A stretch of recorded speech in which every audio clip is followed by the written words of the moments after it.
berjam-jam di sini kok nggak ada suara. Ini bukan kebun binatang, tapi sepi sekali. Belum tentu rumah tangga sepi itu aman. Ternyata mereka sudah perang dingin sekian tahun. Kalau ngomong pendek-pendek, mungkin di situ nggak tahu. Iya. Awas kalau rumah tangga seperti itu. Maka itu jangan ada kata-kata begini, daripada ribut.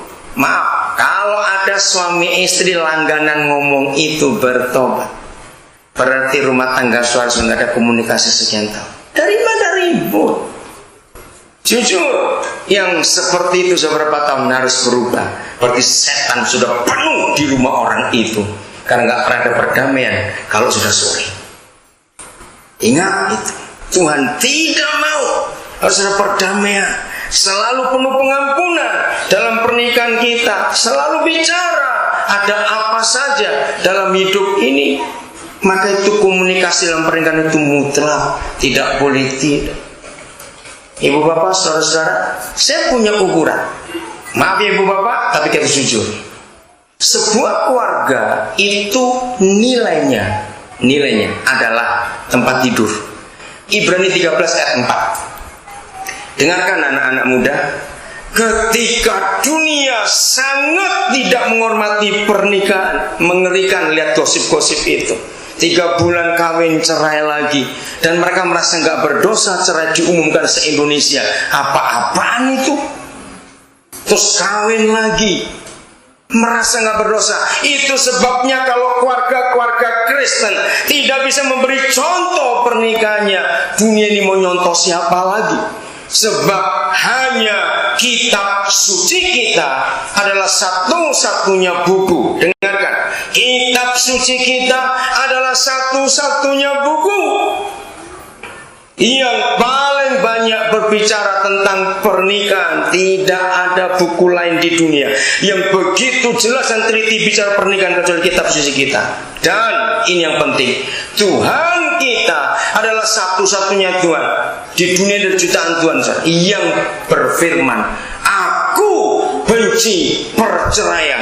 Malayaki 2 ayat 16. Tidak ada Tuhan lain di dunia yang berfirman aku benci perceraian kecuali Tuhan kita.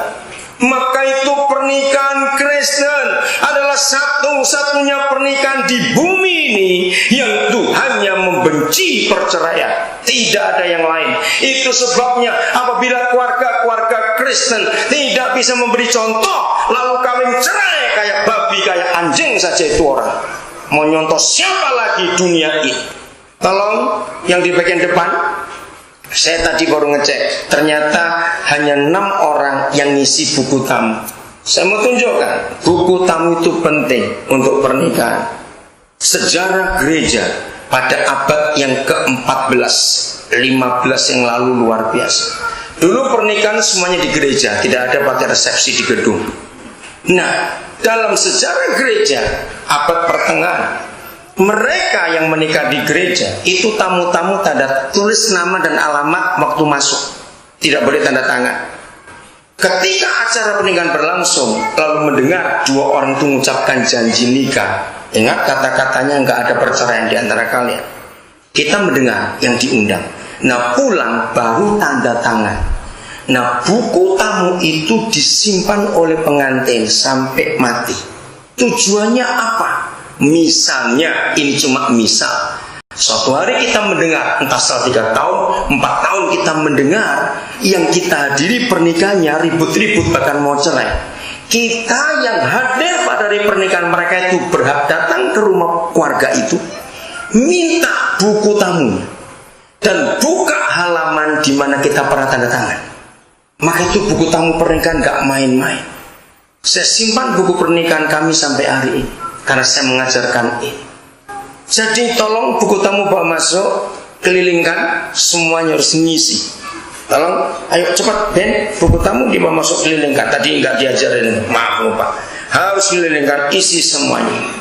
Langsung tanda tangan nggak apa-apa, karena kita tahu mereka akan janji yang benar nanti itu. Yang ya 2 jalur kiri kanan, 2 jalur, ya. Sambil dengarkan firman, isi ibu bapak buku tamu ini. Penting. Denny dan Yeni simpan buku ini. Uangmu boleh hilang, tapi buku ini nggak boleh hilang. Awas.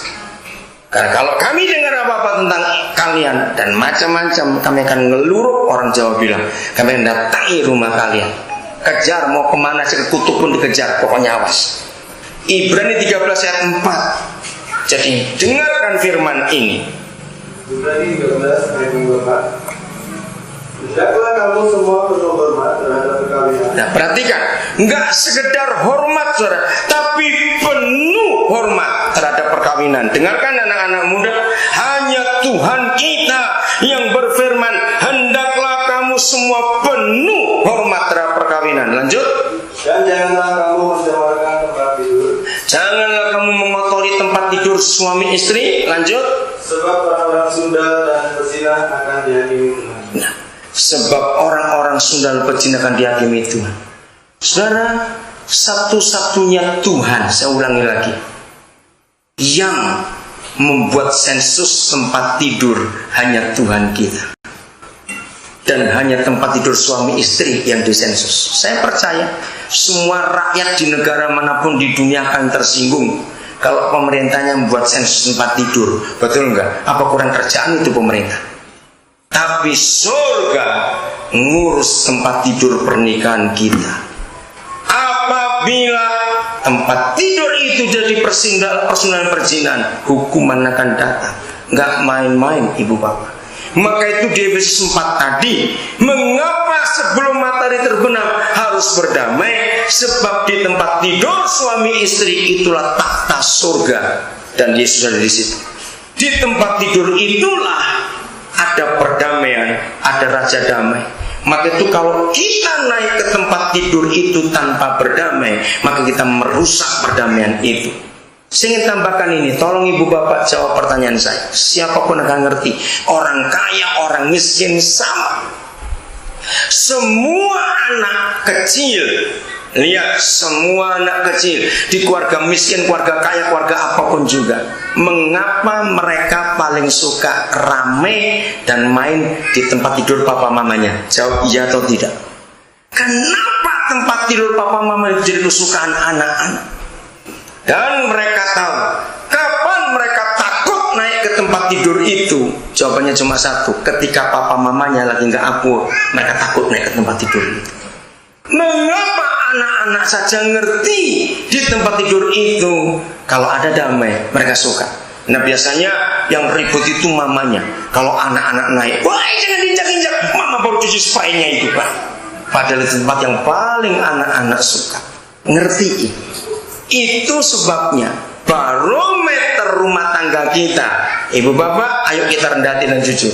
Barometer rumah tangga kita adalah tempat tidur kita. Kalau hidup kita berdua aman, damai, harmonis, sejahtera, percayalah, sebelum tidur suami istri selalu kehabisan waktu untuk cerita, untuk diskusi. Tapi kalau sudah jengkel, korak-korak satu dengkur dulu, baru belum tidur. Alasannya satu, daripada diajak ngomong ribut lagi. Sama, karena rumahnya tipe 36, nggak besar. Jadi kalau marah nggak bisa tidur di dapur, terlalu jauh, terlalu sekecil. Maka yang satu ngadep utara, satu ngadep selatan, cuma ketemu pantatnya saja. Awas, nggak ada perdamaian dalam pernikahan. Saudara, maka barometer rumah tangga kita adalah ini, catat. Apa yang paling sering jadi diskusi kita berdua di tempat tidur, sebelum tidur ataupun bangun tidur, itulah nilai rumah tangga kita. Saya ambil contoh konkret aja. Sebuah keluarga yang mata duitan, tahu kata itu? Duit, uang adalah segala-galanya. Mau tidur ngomong duit, saldo tinggal berapa? Kenapa kurang banyak? Kamu belanja apa? Ributnya duit aja. Nanti begitu melek mata, awas kamu habisin duit lagi ya. Ayo kita duit lagi. Tidak ada yang lain. Maka itu ibu bapak, jujur, minggu terakhir ini apa diskusi kita berdua di tempat tidur sebelum tidur? Jujur. Jangan jawab, oh enggak ngomongan, wah celaka lagi itu. Ibu bapak, ini penting sekali. Tempat tidur kita barometernya. karena Yesus hadir di situ. Maka itu dia pesan, jangan kotori tempat tidur itu.